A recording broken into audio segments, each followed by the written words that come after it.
안녕하세요 여러분, 너마드입니다. 오늘부터는 유목민 이야기의 절정이라고 할 수 있는 칭기스칸 이야기를 시작하도록 하겠습니다.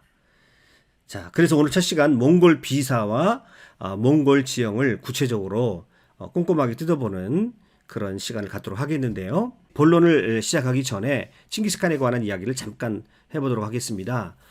이 칭기스칸에 대한 평가는 양극단으로 나누어지겠지요. 그래서 침략자 내지는 잔인한 학살자의 모습을 분명히 가지고 있습니다. 더구나 이제 칭기스칸의 후예들에 의해서 고려시대 우리가 침략을 당했던 나쁜 역사를 또 가지고 있지요. 그래서 우리 입장에서는 이 침략자 내지는 잔인한 학살자라고 하는 이미지가 굉장히 강하게 각인되어 있는 것 같습니다. 자, 그래서 이 부분 분명히 칭기스칸이 갖고 있는 그런 측면이라고 할 수 있고요. 반대의 또 평가가 있습니다. 이제까지 인류 역사상 가장 넓은 영토를 정복하고 소유했던, 그리고 팍스 몽골리아를 이루게 만든 영웅, 또 그는 동양뿐만 아니라 서양에도 지대한 그런 영향을 주어서 오히려 서양 문명이 깨어나게 만들었던 그런 계기가 바로 이 칭기스칸을 통해서 이루어졌다는 사실이 인류 문명사에 있어서 대단히 중요하게 취급이 되지요.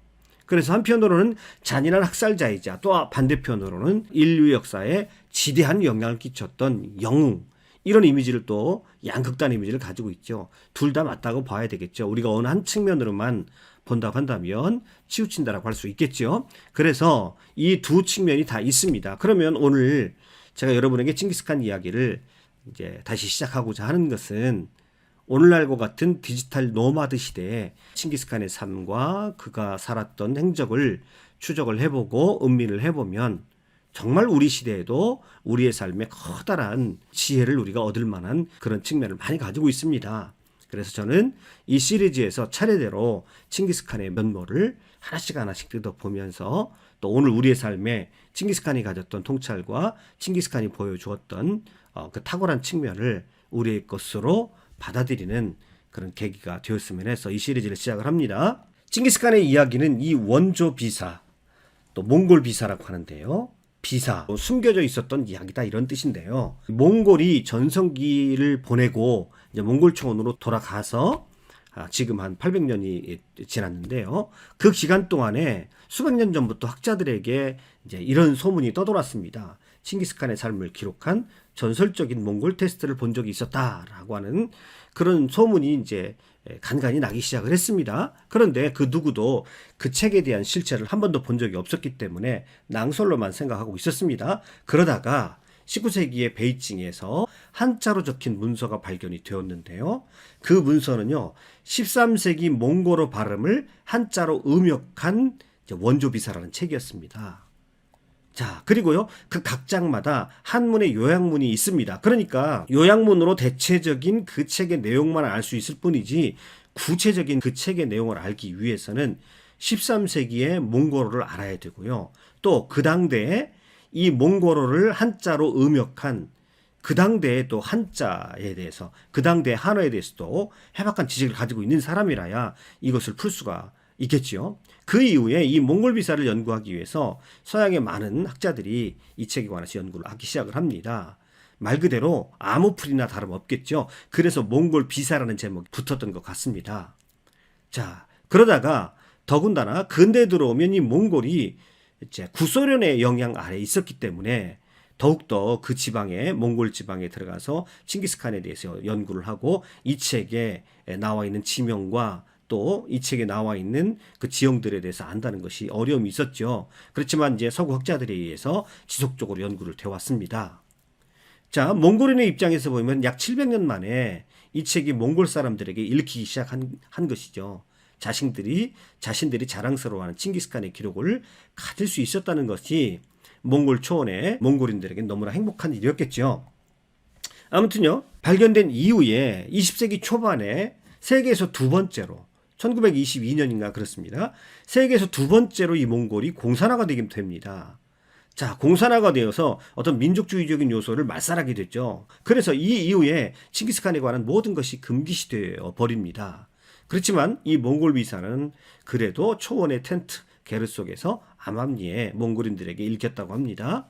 그리고 몽골 비사는 드러내놓고는 읽을 수는 없었지만 몰래 숨어서 여러분 몽골 초원의 구석구석에서 이 책을 이제 암암리에 읽고 있었다고 합니다. 그러는 사이에 이제 서양의 몇몇 학자들에 의해서 번역이 되어서 이 책이 점차 드러나게 됩니다. 소련의 영향력 아래서 이 칭기스칸은 어떤 대접을 받았는지 상징적인 그런 사건이 있었습니다. 그러니까 1962년에 몽골 공산당의 2인자였다라고 해요.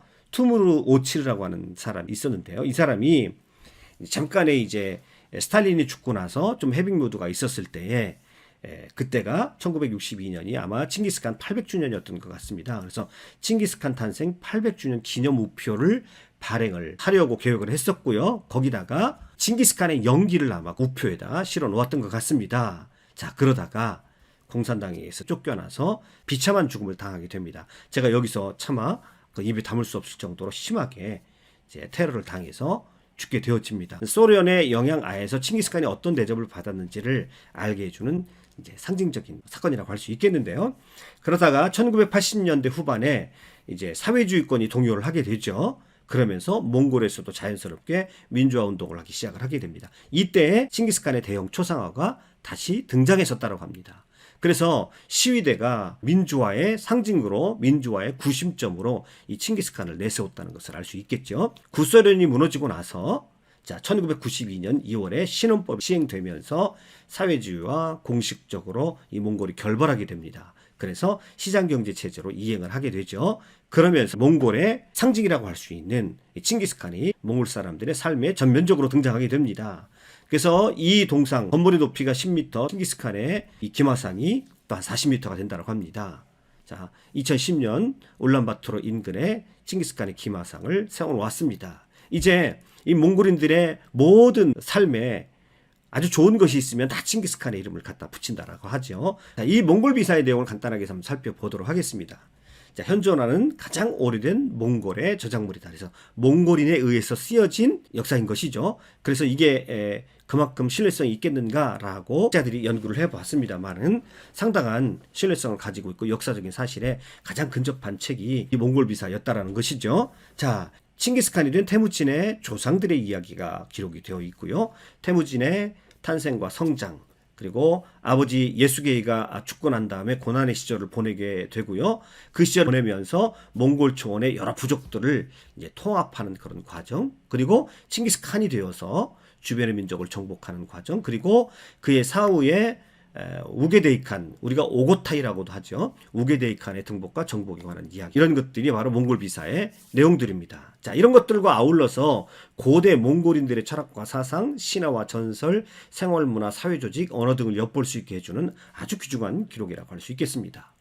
저는 이제 이 몽골 비사를 어떤 측면에서 읽기를 원하냐면 영웅서사시라는 측면에서 이 몽골 비사를 읽어야 재미있다라고 생각합니다. 영웅서사시다 그러면 일리아드와 오디세이아를 대표적으로 여러분 떠올리게 되잖아요. 근데 이 서사시를 단순한 역사책으로만 이해하지 말고 문학이라고 하는 장르로 읽으면 읽는 재미를 크게 느낄 수 있습니다. 근데 이 책을 읽을 때는 단순한 역사책으로 읽지 말고 문학적인 표현 방식들, 문학적인 상징성을 띠는 표현들을 음미하면서 읽게 되면 굉장히 재미있는 책이 바로 이 책입니다. 그래서 제가 강의하는 동안에 문학적인 표현들, 몽골 비사에 나와 있는 재미있는 상징과 표현들을 자주 여러분에게 소개시켜 드리도록 하겠습니다. 자, 그래서 앞으로 이 몽골 비사를 중심으로 칭기스칸의 이야기를 쭉 진행해 보도록 하겠는데요. 그 다음에요, 칭기스칸이 등장하기 직전까지 역사를 잠깐 다뤄보도록 하겠습니다. 그래서 칭기스칸이 어떤 배경을 가지고 어떤 배경 속에서 등장했는지를 살펴보도록 하겠습니다. 자, 우리가 9세기로 돌아가 보면요, 9세기의 몽골 초원은 투르크족이 서쪽으로 다 가버리고요, 위구르의 전성기가 있었습니다. 이때 위구르가 멸망을 하게 되는데요. 위구르가 키르기즈라고 하는 종족에 의해서 공격을 받아서 또 여러 가지 전염병이 돌고 굉장히 어려운 기후적인 조건들과 겹쳐서 위구르가 갑자기 힘을 잃고 대체국을 이룰 수가 없었습니다. 그래서 이들도 위구르족도 서쪽으로 많이 이주를 하게 되는데요. 몽골 초원에 힘의 공백이 생기죠. 그래서 몽골 초원은 힘의 공백이 생기면 주변 산지에 있는 종족들 중에서 힘 있는 종족들이 이 몽골 초원을 차지한다라고 공식과도 같은 이런 역사의 반복 패턴을 제가 여러 번 말씀을 드렸었습니다. 이때 등장한 민족이 여기 보시면 싱알린 산맥, 서쪽에 자리 잡고 있었던 요하 부근에 자리 잡고 있었던 거란족이었습니다. 그래서 거란족이 이 몽골 초원을 향해서 진격을 해서 이 몽골 초원을 차지하게 되는데요. 그런데요, 이 거란족 위쪽에 싱할린 산맥 북쪽에 보면 쉬리라고 하는 종족들이 나오죠. 몽골족의 조상들입니다. 이때 위그르가 멸망하면서 몽골 초원에 힘의 공백이 생길 때 거란족이 들어가서 이쪽을 차지하게 되는데요. 쉬리도 같이 서진을 하게 됩니다. 몽골족의 조상들이 위그르가 멸망할 때 같이 들어오게 되는 거예요. 그래서 몽골 초원을요, 이 지도는 이제 몽골 교과서에 나와 있는 지도라고 하는데요. 그래서 지금의 몽골이죠. 지금의 몽골 초원, 이 몽골 초원의 북쪽은 몽골족, 그러니까 쉬리족이라고 우리가 흔히 말하는 몽골족이 이쪽이 바로 산지인데요. 이 산지에 곳곳에 흩어져 자리 잡고 살게 되고요. 거란족이 이 경계에 보면 강이 하나 있습니다. 헤를렌 강이라고 하는데요. 이 헤를렌 강 밑에 쪽 몽골 초원 부분은 거란족이 대부분을 차지하게 됩니다. 그래서 거란족이 이 북쪽에 있는 몽골족, 그러니까 몽골족의 조상이라고 할 수 있는데요. 몽골족의 조상들이 이 산지에 흩어져 살고 있는 이 사람들을 막기 위해서 이쪽에 일종의 장성들을 쌓은 흔적들도 찾아볼 수가 있습니다. 그래서 그것을 우리가 흔히 칭기스칸 장성이다 이렇게 얘기하기도 합니다. 아무튼 이 거란족이 몽골 초원을 다 차지한 것이 아니고 이 헤를렌강 남쪽의 초원지대를 차지하게 되고요. 이 북쪽 산지에는 칭기스칸의 조상들이라고 할 수 있는 이제 몽골족들이 흩어져 살게 되는 것입니다. 그 이후에 이 거란이요, 금나라에 의해서 멸망을 받습니다. 그래서 금나라가 이 몽골 초원의 남부를 지배하고 있었던 거란족을 멸망시키고요. 그러니까 자연히 이 몽골 초원은 힘의 공백이 생기죠. 그래서 몽골의 조상들과 이 더불어서 이 몽골 초원 각지에서 흩어져 살고 있었던 여러 부족들이 몽골 초원이 거란이 멸망하면서 텅 비게 되자 치열한 각축전을 벌이게 됩니다. 이 금나라는요, 지금 지도를 보세요. 중국의 회수 이북을 다 지배하고 있습니다.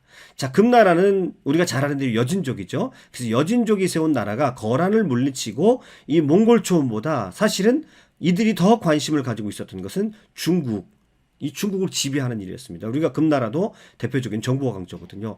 회수 이북을 차지해서 중국을 경영하는 것에 집중하고 있었기 때문에 이 몽골 초원은 별로 그들에게 일차적인 관심이 아니었습니다. 대신에요, 이 지도를 보시면요, 12세기의 몽골 초원입니다. 여진족이 세운 금나라는 중국을 경영하는데, 중국 북부를 경영하는데 신경을 쏟고 있었고, 그 옆에 보면 탕구트, 이게 티베트의 일족인데요. 탕구트가 자리 잡고 있었고, 거란족이 서쪽으로 가서 중앙아시아에 나라를 세웠는데요. 그게 카라키타입니다. 서열하고도 합니다. 여기에 커다랗게 자리를 잡고 있었고요. 파란색으로 표시한 이 몽골 초원은 힘의 공백이 생겨서 여러 부족들이 치열하게 각축전을 벌이고 있었고요. 이 몽골 초원에서 어떤 강력한 힘이 나와서 이 몽골 초원을 누군가가 통일을 한다고 한다면 이 옆에 있는 금나라가 상당히 위협을 받겠죠.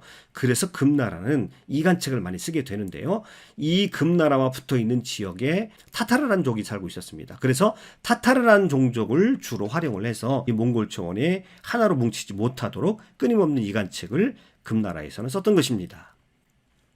우리가 지도를 한번 보시죠. 여러분이 앞으로 칭기스칸의 이야기를 들으실 때 반드시 이 지도를 잘 알고 계셔야 그 내용을 잘 파악할 수가 있습니다. 우선 이 몽골 초원의 몽골 고원의 산부터 살펴보도록 하겠습니다. 이쪽이 그 유명한 알타이산이죠. 알타이 산맥이 길게 몽골 초원의 서쪽에 자리 잡고 있습니다. 그 다음에 동쪽에 보면 싱할린 산맥이 자리 잡고 있습니다. 싱할린 산맥은 몽골 초원과 만주의 경계를 이루는 산맥이다. 이렇게 할 수가 있겠고요. 가운데를 보시면 한가이 산맥이 있습니다. 한가이 산맥이 있고요. 서쪽으로 약간 치우쳐서요. 그 다음에 중앙에 보면 켄티 산맥이라고 있습니다. 이 켄티 산맥이요. 그 다음에 남쪽에는 황하 북쪽에 인산 산맥이 있고요. 북쪽은 시베리아 타이가 지대죠. 그래서 이 몽골 고원, 몽골 초원은 이렇게 산지로 둘러싸여 있고, 그 다음에 중앙에 산지를 또 산맥을 두 개 가지고 있는 그런 형태로 생각하시면 됩니다. 그래서 이런 기본적인 지명들을 여러분이 산맥에 대한 지명들을 좀 아셔야 되고요. 그 다음에 이제 강을 한번 살펴보시죠. 강을 살펴보면요, 북쪽에 여기 바이칼호가 보이죠. 바이칼 호수, 세계에서 가장 큰 호수입니다. 바이칼 호수로 흘러가는 강들이 있습니다. 그래서 여기 톨강, 오르혼강, 셀렌게강 이런 강들이 바이칼로로 흘러가고 있고요. 그 다음에 이쪽에 보면 여기 오논강이 있는데요. 이 오논강은 흑룡강, 중국의 흑룡강이라고 그러죠. 아무르강이라고 합니다. 그래서 아무르강, 흑룡강으로 흘러 들어가서 동해로 흘러 들어갑니다. 또 하나 굉장히 여러분 중요한 강이 하나 또 있습니다. 제가 아까 말씀드렸던 헤를렌강입니다. 헤를렌강이 또 이제 오는강과 만나서 아무르강으로 흘러가게 됩니다. 자, 그래서 요 강도 아셔야 되고요. 그 다음에 칭기스칸의 이야기를 시작할 때 정말 제일 중요한 장소죠. 보르칸 칼돈산입니다. 이 보르칸 칼돈산을 가만히 보게 되면요. 자, 강이 세 개가 흘러갑니다. 여기가 톨강이 이렇게 흘러가고요. 여기가 오논강이 이렇게 흘러가고요. 여기가 헤를렌강이 흘러갑니다. 그래서 세 강의 발원지라고도 할 수 있겠는데요. 이 산은 이제 몽골 쪽의 조상들이, 칭기스칸의 조상들이 여기 와서 자리를 잡았습니다. 그래서 이 지역은 성산입니다. 칭기스칸이 가장 신성시하게 여기는 곳이고요. 칭기스칸의 무덤이 어딘지는 분명히 알 수는 없습니다만 아마 이 지역에 어디쯤에 칭기스칸의 무덤이 있지 않았을까라고 생각을 합니다. 지금도 외국인과 여자들은 이 보르칸 칼돈산에 올라갈 수가 없습니다. 몽골 사람들이 굉장히 신성시하게 여기는 그런 산이라고 할 수 있겠습니다. 그래서 여러분이 제가 지금 설명드렸던 지명들에 대해서 잘 아셔야 되고요. 제 채널 커뮤니티 칸에다가 요 지도를 여러분에게 올려드리겠습니다. 그래서 여러분이 다운받으셔서 강의를 들으시면서 이 지형들을 참고하시면서 강의를 들으시면 좋을 것 같습니다. 그리고 밑에 쪽으로 쭉 내려오시면 여러분 황하가 이렇게 보이시죠? 황하가 보이고요. 그 다음에 여기가 하서회랑입니다. 길게 좁은 협곡을 이루고 있고요. 자, 이쪽 서쪽으로 조금 가면 티벳 고원이 보이죠. 그래서 이 몽골 초원과 티벳 고원이 직접적으로 붙어 있습니다. 그래서 이 티벳 불교가 후에 이 몽골로 전파가 되고요. 몽골도 티벳 불교가 굉장히 지금까지도 융성한 것을 살펴볼 수 있고요. 알타이 산맥에서 서남쪽으로 가시면 텐산 산맥을 볼 수 있습니다. 그리고 이 텐산 산맥을 넘어가면 이제 중앙아시아가 되는 것이죠. 이 정도의 지형은 우리가 또 알고 있어야 이제 칭기스칸 이야기를 재밌게 진행할 수가 있겠습니다. 자, 다음 시간에는요, 칭기스칸 이야기 두 번째, 지형들과 칭기스칸의 이야기 중에서 등장하는 아주 중요한 인물들, 등장인물들에 대해서 살펴보도록 하겠습니다. 이제 앞으로 흥미진진한 이야기가 진행이 될 터인데요. 자, 이야기를 재밌게 듣기 위해서는 먼저 지형과 함께 등장인물들이 어느 지역에 있었고 어떤 인물들이 등장하는지, 그리고 그들이 칭기스칸과 어떤 관계와 어떤 인연을 맺고 있는지를 구체적으로 살펴보게 되면 앞으로 진행하는 이야기들을 흥미롭게 우리가 들을 수가 있습니다. 자, 오늘 칭기스칸 이야기 기대하는 마음으로 첫 시간 강의를 했습니다. 여러분 끝까지 강의 들어주셔서 감사를 드리고요. 다음 시간에도 더 흥미진진하고 재미있는 칭기스칸의 이야기 가지고 돌아오겠습니다. 수고하셨습니다.